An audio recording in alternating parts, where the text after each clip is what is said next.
Hi y'all, welcome to my channel. You too can be great. And y'all see the smile, right? Love and Hip Hop season 12, episode 1. It was a 2-hour season premiere for New York. Did not disappoint. It was long, and each time it was eventful. I have a lot to say. This one's gonna be a little long, so grab some wine if you're of age. Grab some candy, grab some popcorn, chill, because we're going to talk about a lot of things. First of all, did y'all catch a shade with the beginning credits when they were showing the songs and they were showing the groups? So you got Yandy by herself because Medici's locked up. You got Kimbella by herself because Juelz is locked up. You got Erica Mena and Safari together. You got Rich, I don't know if I should call him Dollars no more because so far I don't see him making any music. Maybe we should just add pesos at the end of his name. Rich Pesos, or Rich Pennies, or Rich No Money, or Rich Brokage, or Rich Thirsty. I don't know. He just has several names I could call him, but in the credits, looks like he's cutting his hair or something. I'm not sure, and he turned around. He's by himself because he's still, after 12 seasons, doesn't have a stable relationship. This old-ass man, because he's been playing, trying to be a creep this whole time. So we have him. Then they show Papoose and Remy together because they're together. They show Chrissy, and it confirmed what I told y'all during if you watch my video when I put predictions on what's gonna happen and what the storyline is gonna be. Chrissy was not shown in the song with Jim Jones. They are not together, y'all. Stop playing. They showed up a marriage boot camp trying to fake like they're trying to get their relationship back together. Mama Jones made a mistake and slipped up and told all of us that Chrissy had another dude in Miami where she was staying. I think it was Miami. She came back to New York only for the sole purpose of filming this because she wants to collect the money that she's going to use for her new business, Lady Millionaire, and also let us know that she has new business and she's working for herself and she's not up Jim's ass no more trying to take his money and ruin his management relationship and all the music relationship he's doing, that she's not going to be out there to mess it up as his girl. So she's trying to pretend like they're together. From the beginning of the entire episode, Chrissy showed up. She got at the airport. She said that they've been together for 15 years. They never really broke up. They just decided to take a break. But then she lets us know that she was gone for like 3-4 years. What kind of break is that? Ain't no way Jim Jones' fine ass was celibate the whole time that you were in Miami fucking some other dude. Knock it off. You guys were not together. The man refuses to marry you. He probably don't respect you anymore because she showed up at the house. He didn't even bother to come pick her up from the airport. Who does that? How do you want to be with somebody but you don't? Hold on, I'm looking for something too. But you don't go and pick your girl up from the airport. You had her take a cab. And when she showed up, you still didn't help her get her bags. And y'all caught the tea when she said, well, I'm going to have the guy bring my bags in since you weren't going to go do it. And he said, well, shit, those are your bags. I'm like, he still don't respect her. She spent all these years waiting for this man to give her a ring. First, she was the one who proposed to him. And then she forced him to propose to her. She basically blackmailed him and treated him like crap until he went and bought her a $50,000 ring that he couldn't afford because now their house is about to go in foreclosure. And they sold that shit for $100. I can't. Chrissy's back, and she tells him that she wants to meet up with Kimbella, who she sucker punched twice with the whole Emily situation. Don't get me wrong. Kimbella deserved to get ass beat for doing the shit that she did to Emily and the way that she did it. However, it wasn't Chrissy that was supposed to deliver the ass whipping. It was Emily B that was supposed to deliver the ass whipping. But Chrissy decided that she wants to go and fix things with Kimbella and see where they're at because Kimbella is now Juelz's wife. Now, ain't that a bitch? Karma is a bitch because Chrissy's been judged Kimbella the first time she saw Kimbella. Kimbella came with those booty ass shorts that had her ass cheeks hanging out. You can see the butt crack and her booty hole where she shits from.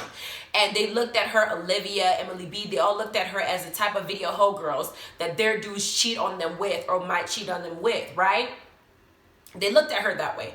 Now she got 5 kids with Juelz, and Juelz actually married her with his fake teeth. He married her. Meanwhile, Chrissy has spent 15 some odd years with Jim Jones. She doesn't have any children to show for it, which is what Mama Jones kept saying. You need to have kids at some point. She's older now. She's still beautiful, don't get me wrong. I still love the way that she looks. And while I feel like she was a jealous individual and she affected a lot of relationships that Jim could have with other people, I did like her because I didn't think she was that horrible. But she's back, no marriage, and the girl she sucker punched and called up and basically insinuated as a hoe is the one that's married. And she's still got to go now and make peace with her because now she's in New York and she has to figure out why she punched her. This was also strategic, y'all, because Chrissy does not see it for Yandy at all because Yandy called it. She don't have a ring. She still don't have a ring. She don't. Yandy called it. I don't like Yandy. She's messy as hell, and Yandy does lie. a lot and pretend like she's not lying, but she was right about this situation. So I feel like what Chrissy's doing is Chrissy's going to make nice with Kimbella, and Kimbella's going to be dumb enough to actually be nice to her, even though she punched me in the face. I'm going to talk about that later. Also, they can alienate Yandy in this process. But here we go. The next scene, we got Yandy, Remy Ma, and Kimbella Jonathan. We know that Mendici was sentenced to 8 years, and thus far he's been gone for 5. And Yandy is now a spokesperson for people who have been incarcerated, and talk about how the criminal justice system is not fair to people, African American people, and how they treat them, and all these big ass sentences they give us. And she's right, there's not fair. It makes more sense for this prison system to have bodies inside the prison than actually to have no bodies in there. So they need to have people constantly incarcerated to keep the state to pay money for like medical fees, food, commissary, all those things. Somebody pays for that. The government pays for that. Taxes pay for that, and people make money off of it. So it makes more sense to have more bodies in there longer than not. So they give this crazy ass sentences. I mean, weed used to get people 10, 15 years. Now it's legal in some states. Hell, they're trying to make it federally legal. They use it medically. Like, shit don't make sense. Anyway, she speaks in that little thing and talks about how we got to do something about the police and the mass incarceration. Remy Ma, all of them experienced it. Jim Jones experienced it. Juelz has currently experienced it. Mendici's experienced it. Scrap De Leon experienced it. Jocelyn's been in and out of jail for several times. I mean, this is not unusual for people in this community to have experienced jail at some point in their life, or prison at some point in their life, and see how the system treats them when it comes down to that. In other words, they just need to kind of rectify it and call attention to what's happening. So Yandy is the spokesperson. Then we find out that Remy Ma is finally off parole. She got her ankle bracelet off. People, she's out here showing up her cute little ankles. And Kimbella shows up to support the cause, because Juelz was given 27 months in jail. So she comes to support Yandy, the cause, but she says that her and Yandy aren't friends. Like, we know that last season, Kimbella said a lot of shit when it comes to Yandy's parenting.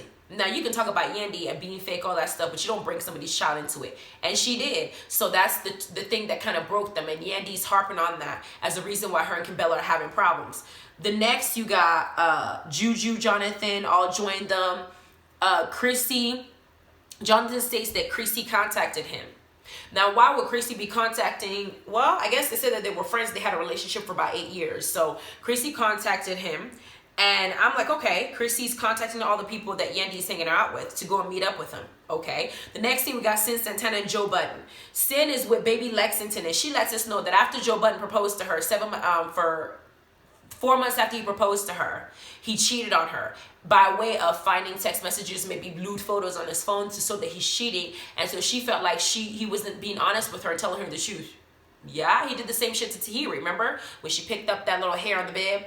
He said, no, she was just in here. We were talking. Nothing happened. He changed the sheets. She picked up the sheets and saw foundation all in the sheets. And he said he didn't screw nobody. Fuck out of here. Yes, you did, you disrespectful man. But like I told you, he's a narcissist, because he's trying to make this girl feel like she's the one that's losing her mind and she didn't read what she read. Joe Budden needs help. So Cyn and him are trying to co-parent.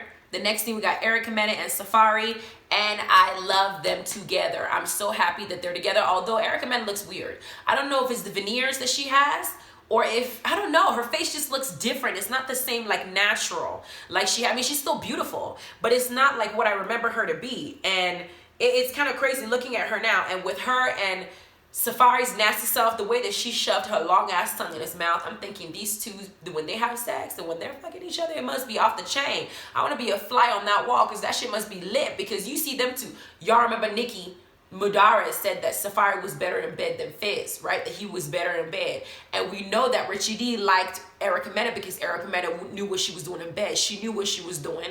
And Cyn said the same thing, that, she had fun with Erica Mena. Bow was, had fun with Erica Mena. So I'm like, these two together, I want to see what's going on. But they're talking about marriage. Erica Mena is pregnant. And, they're funny as hell. Those two are together. The next thing, we got Papoose, Joe Budden, and Rich Pennies, pesos/dollars, is now they're playing pool. And Papoose lets them know that they are invited to Remy Ma's party, and that they want them to come together and kind of support her being released from parole and stuff like that. She have the ankle brace and stuff like that. So I'm like, Okay, this would be a good look for them, for them to have a party for her, because I guess up till now she hasn't been able to really do anything and enjoy herself because she had to always get permission wherever she wanted to go do something. So I said, okay, this makes sense. But here's the thing that pissed me off, or kind of shine light to the situation. They bring up the whole Cyn and Joe situation.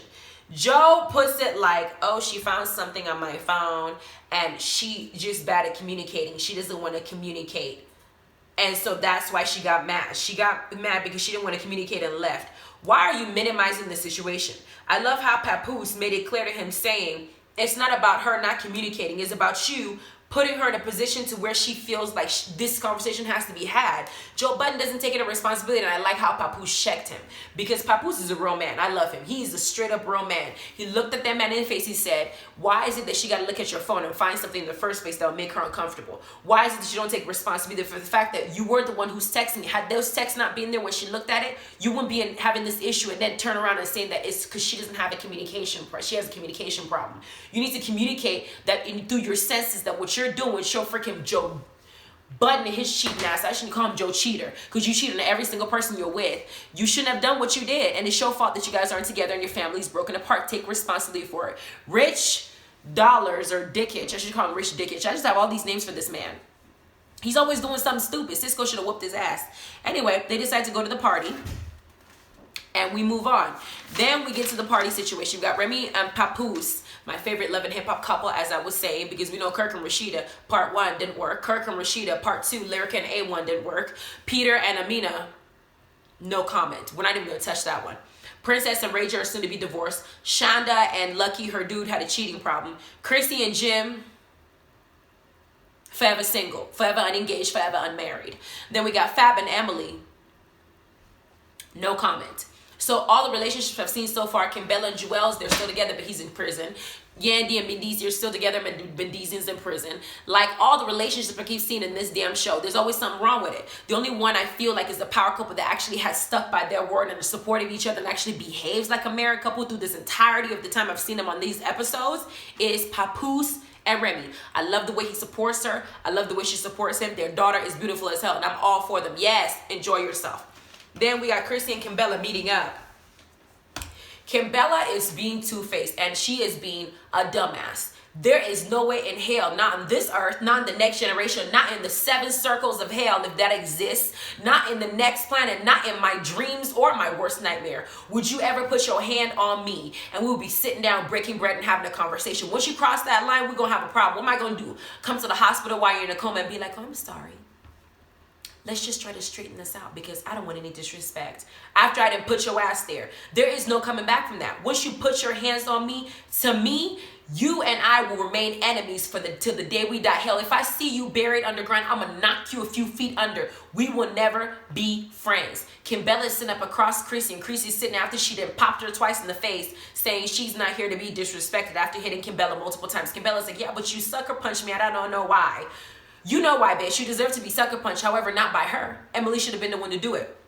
Kimbella then decides to be messy. The only reason she tolerated this conversation is because she knows that Chrissy doesn't like Yandy. So she decides to bring Yandy up. And Chrissy says that she wants to talk to Yandy, but she doesn't appreciate that Yandy kept bringing up some of the financial things that Jim was doing for Chrissy, as in buy her expensive gifts, buy her stuff. Well, she was his manager. And to be honest, since their house got foreclosed, he probably should have been buying you that. She probably should have pawned some of them and paid some of that mortgage bill, because now you done lost your house and you have a business dealing in real estate, but you can't keep your own house in order.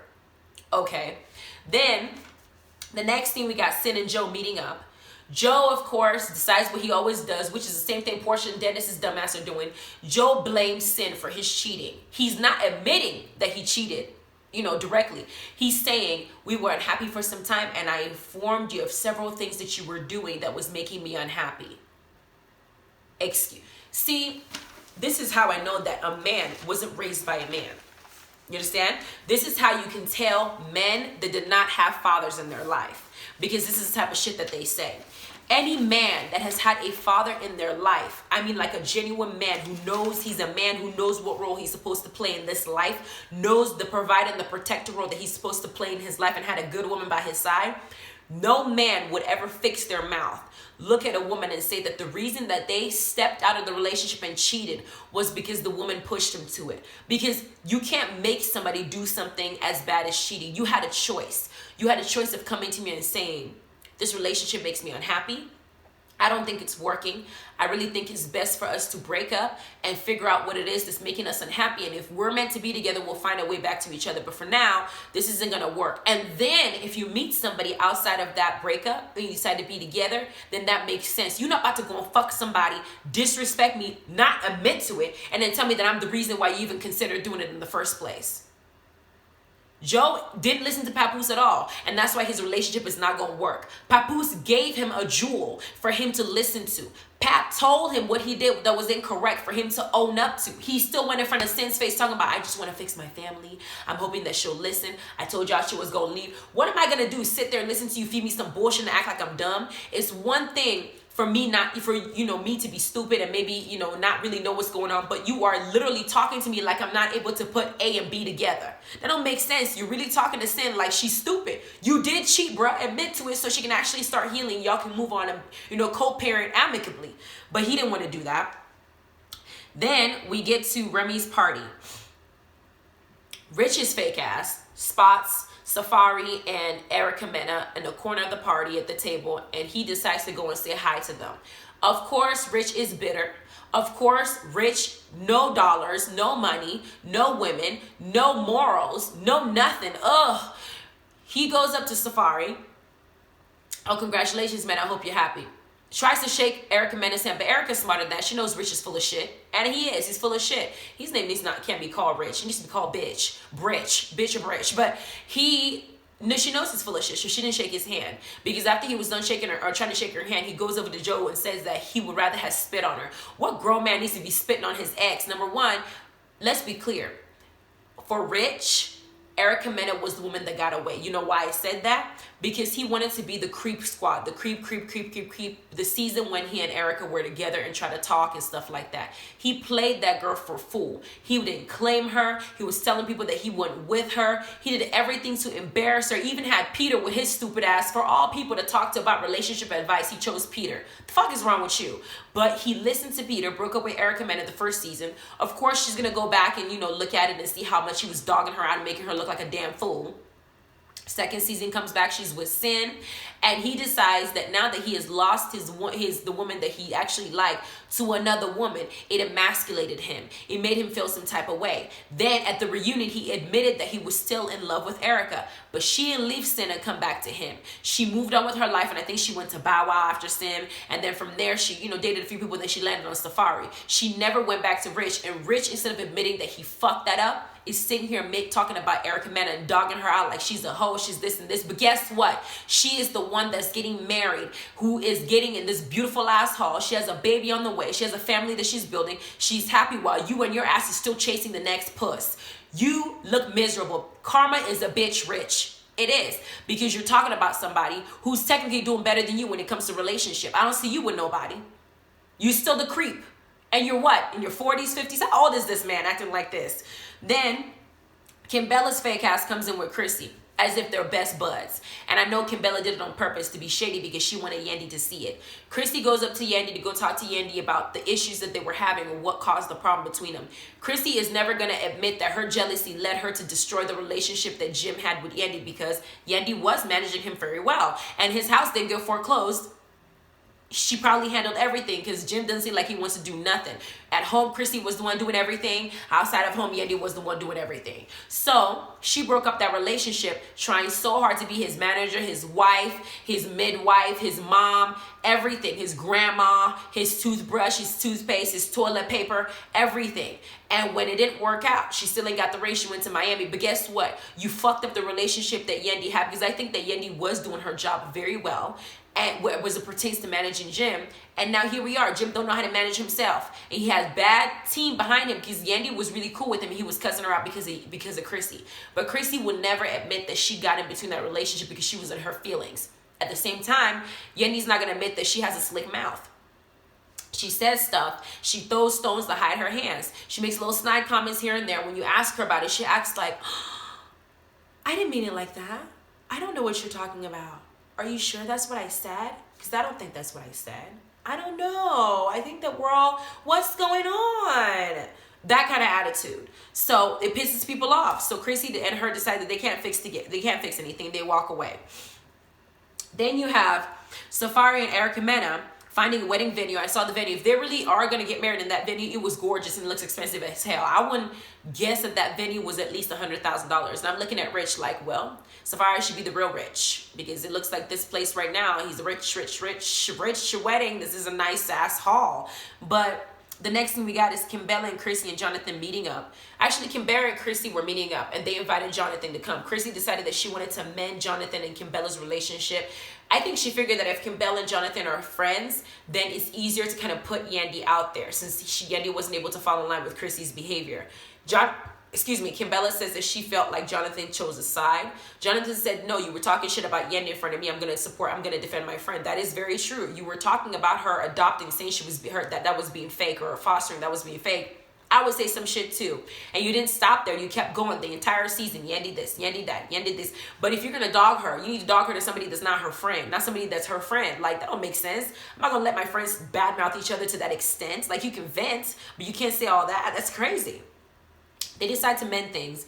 Jonathan and Chrissy and Kimbella move on. Jonathan apologizes to Kimbella, and they decide to kind of keep their relationship good. Sandy, Andy, and Rich meet up. Now, ain't this a bitch? Rich is the ex of Erica Mena. Erica Mena is also the ex to Sin. And when Sin and Erica Mena were together, Rich was the side chick. So what sense does it make for Rich and Sin and Yandy to be over here breaking bread together? That don't make sense. Would I ever in my life go and sit down and break bread with the girl who was fucking my man behind my back? I don't care if it's 10 years from now, 15 years from now, 20 centuries from now. Bitch, I know that this is in your spirit. We will never be together. But here they are, kikiing, acting like that shit didn't happen. Acting like Rich didn't sit up here and make Sin look like a fool. Acting like Erica Mena didn't tell Rich that Sin's pussy's fatter than his dick. I remember that. I'm never going to forget that shit. That was a good read. Anyway, Joe Budden is the topic of choice. They talk about him. Sin says that she met with him. He wasn't going to take accountability for anything. Yandy tells her, because obviously she's been around Joe, she probably knows that he's a narcissist and who never admits a shit. She said, you need to be comfortable with the fact that he may never admit the truth, because men like him probably going to die with the lie. I mean, I used to be that way when I was a kid, because I didn't want to get in trouble. I was going to die with the lie. But when you're an adult, you should know better. And he was going to die with the lie. So she needs to be content with that, because Lexington is in the mix, their son. And they have to be able to co-parent. Rich joins them. I'm like, Rich is not going to be bumping coochie soon. Anyway, Rich joins them. And Erica Mena is brought up. Rich is completely pressed, because he sits up there and says that he don't know. They all sit up there and say that they don't know what's going on with Safaree. That Safaree started dating Erica Mena and forget everybody. Let me be clear. When I'm in my lovey-dovey zone and I'm with y'all, and every time I'm around you guys, all you guys do is talk bad about the person I'm with, I'm not going to want to be around you. That's just the fact. I don't want you dogging out the woman or the man that I'm in a relationship with. That's disrespectful to me. Why would I want to be around you? And of course, they continue to do it because they're saying that somebody needs to send a smoke signal to save Safaree.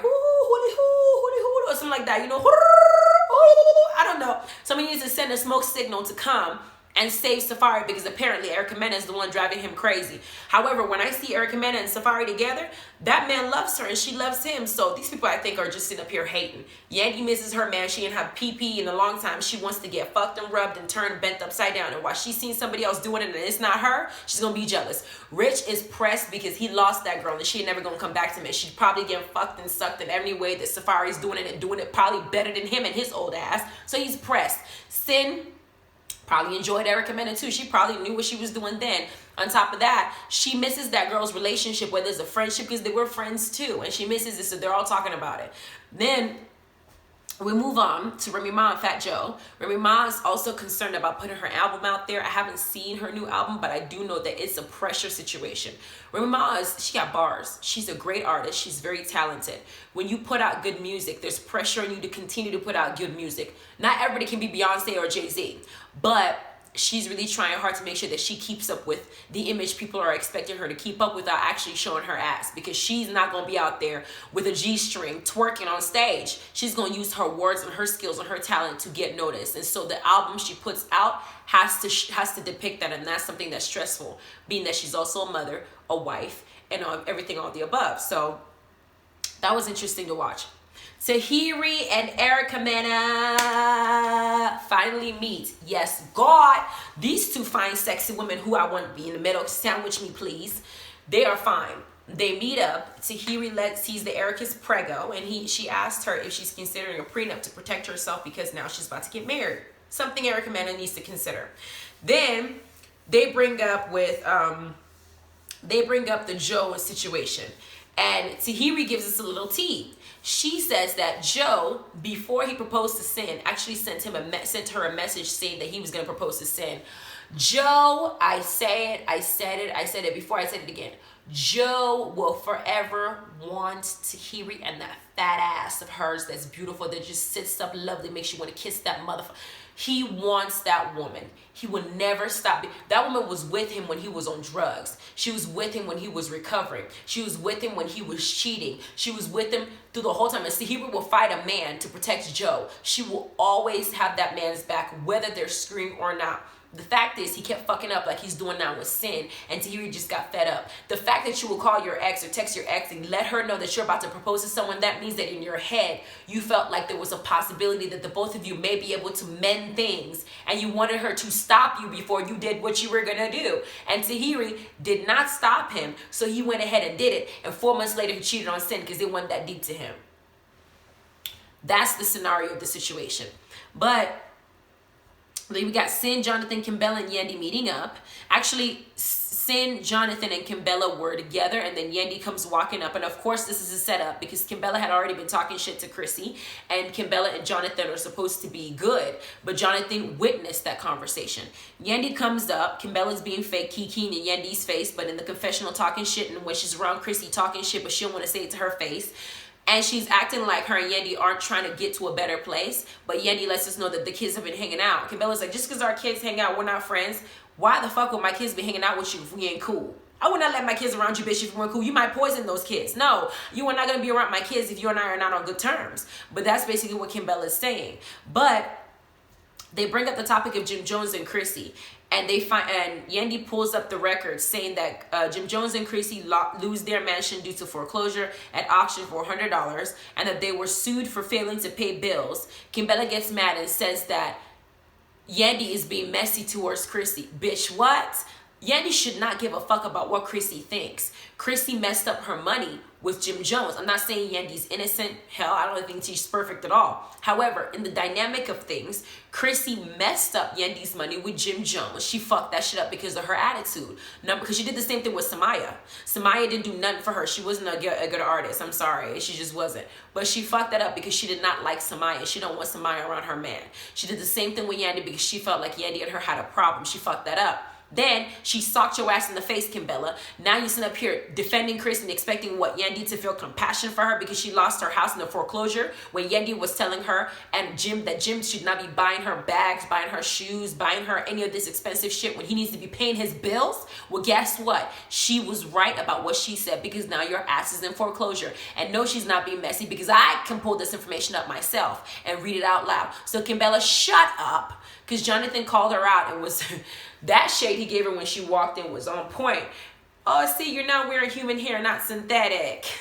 Oh, my God. That is the shadiest shit. Why would you say...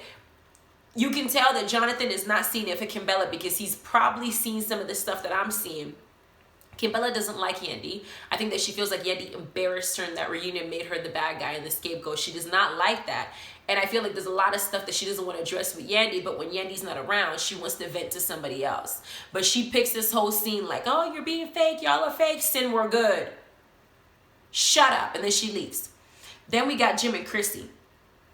Jim did not tell Chrissy that they lost their 13-year home and they went in foreclosure. Jim was in California when Chrissy got the notice. Y'all see that? Jim left the entire state when Chrissy was going to find out that he lost their home. He dipped The entire he wasn't gonna be there. Why? So she can fuck him up? He wasn't gonna be there. And Chrissy's mad because she said that she's not that careless. She has a business she has to run. Jim does not give a fuck about what that girl thinks. He just does not care. I feel like Jim is very resentful. He probably feels the way his mama feels. I spent 13 years with you. I spent 15 years with you. I don't have a child. I don't have anything from you. We have no foundation. We're not married. We're not together. You left me for 4 years, went to Miami. You were another dude that was talked about in marriage boot camp. Like, I feel like Jim feels like Chrissy left him, and so he does not owe her anything, because he tells her, why should I tell you? You weren't living with me. And he did the same thing when she first came home. Those are your suitcases. Go get your own box. Like, it was like a forced kiss when he kissed her. Like, he's not checking it for this girl. He really is punishing her low-key for some of the stuff that she's done. So he didn't tell her that the house is about to go in foreclosure, and here she is being embarrassed that their house is gone. They're going to have to find someplace else to live. And it's going to affect her business. And then Jim makes a crack to her over the phone saying, good, I don't want to fuck up your business because that will keep you out of my pocket. The shade that Jim keeps throwing at Chrissy, he is bitter and he's not feeling good. He is not feeling it for her. They are not together, y'all. Stop. They are not together. Okay, they're not together. Stop feeding. They're not together. We got Erica, Safaree, Joe, and Tahiri. Joe and Tahiri get back to flirting. They're all at Safaree's place. Tahiri and Joe out here flirting. Erica Mena's like, y'all are both single, make it happen. I'm thinking, yes, please make it happen, because I feel like those two are always going to want each other, because they're flirting. They're always going to want each other. They're always going to find each other attractive. Every time Joe sees her, he's thinking to himself, damn, I feel like I just want to hit that one time. I just want one good time. I swear it's going to be the last time, Lord. It's going to be the last time if you give me just one good hit. Just let me tap that ass one more time. I swear I will not ask you for anything else ever again. I swear. The next time he sees her, oh, why? Just this is the last time. This is the last time. After that, I'll go to Alcohol Anonymous, or I'll go to some program and help me get over this girl. Please, just one more time. Then he gets it again. Please, just one more time. Like, that's how he is. He wants that girl all the time he sees her. You can tell. He just looks at her and his eyes just sparkles. I haven't seen her in a while. Let's get it in. Like, he wants her and she wants him. And they asked Tahiri in the confessional, does she think that her and Joe have a chance to get it back together? She says she really doesn't know. Obviously, she's considered it. She wants him back. Then we got Chrissy and her investor discussing the situation. And she basically lets know that her relationship with Jim Jones is dysfunctional, because he didn't tell her the house gets foreclosed. Who doesn't tell their girl that they respect and they're together with, that they're about to go in foreclosure, that they're about to be basically homeless? Who doesn't do that? They're not together. He didn't feel like he was obligated to tell her nothing about his life because she was not around and they're not together. So this happened. The investor says you need to deal with Jim Jones, because this can affect your ability to have other people trust you with their money. If you're doing real estate, we can't trust you with our money if your house is being foreclosed. That shit don't make sense. She says, okay, cool. The last thing we got Safaree and Erica Mena. Erica takes Tahiri's advice and brings up the prenup. And she said that is because she wants to be protected and she doesn't want to be cheated on. Now, remind you that when Safaree and Sin and Yendi met up and they were talking about the smoke signal to help Safaree, Sin brought up something saying that Safaree was in Jamaica proposing to Gabby. Now, y'all remember the Gabby he was talking about, right? This is the same Gabby that interfered with Shay and Pleasure P's relationship in Love and Hip Hop Miami season 1. Shay was dating Pleasure P. Gabby is Pleasure P's ex from Jamaica. She came back and she wanted her man back. So Shay threw ice cream that landed dead on her forehead. I think it was ice cream that landed on her forehead, make her look stupid. That same Gabby seems to have a pattern of going after some other person's due. Because here's Safaree engaged with Mena, and here she is. Here text messages have been put out saying that Safaree was in Jamaica trying to propose to Gabby when he was supposed to be with Erica Mena. I feel like Safaree cheated. I feel like he did. And I feel like now that the prenup is being brought up and Erica Mena says that I feel like if you cheat on me, I should get everything because you cheated on me, he now wants to have his own prenuptial agreement. And that stipulation is going to say, if I cheat on you, I'm not going to get in trouble for it because we never know what could happen. Oh, these people and their cheating. Just stop. Learn to be respectful. It's not that hard. If you're going to marry somebody, at least respect them, or don't marry them and go be single and just sow your royal oats or whatever without being with them. But this thing is coming up. Erica Mena seems like she's genuinely afraid. She's scared. She's going to be married. She's pregnant. She's emotional. She has a baby with this person. And she's not going to want to deal with the fact that this person's cheating on her when she's carrying a child. That is the most hurtful thing somebody could go through. And it seems like Safaree's not really feeling it for this prenup. So that was it for this first premiere that we all saw, and I was very much excited. I was very much happy about what I saw. I'm very much excited about the rest of the season from what I saw, and it's going to be lit. I'm loving this new hairstyle, y'all. I can do whatever I want with it. Ooh, whip my hair back and I'm making a mess. Anyway, y'all please like, subscribe, ring the notification bell. Forget me, I'm tired, so I'm doing stupid shit. So let me know what y'all think about this particular premiere. What you guys think? Do you guys like it? Let me know what you think about the dynamics of the relationships with Safaree and Erica, with Cyn now hanging out with Rich, with Yandy and Kimbella's messy ass. Like, it seems like, I don't know, like, it's everybody, like, the split that just happens with all this different new relationship. It just don't make sense to me. It's a hot ass mess. Like, it don't make sense. People who are not supposed to be friends are friends. People who are, I don't get it. But go ahead and let me know what you think, okay? Go ahead and have a good evening, you guys. Good night. It's getting late. Love y'all.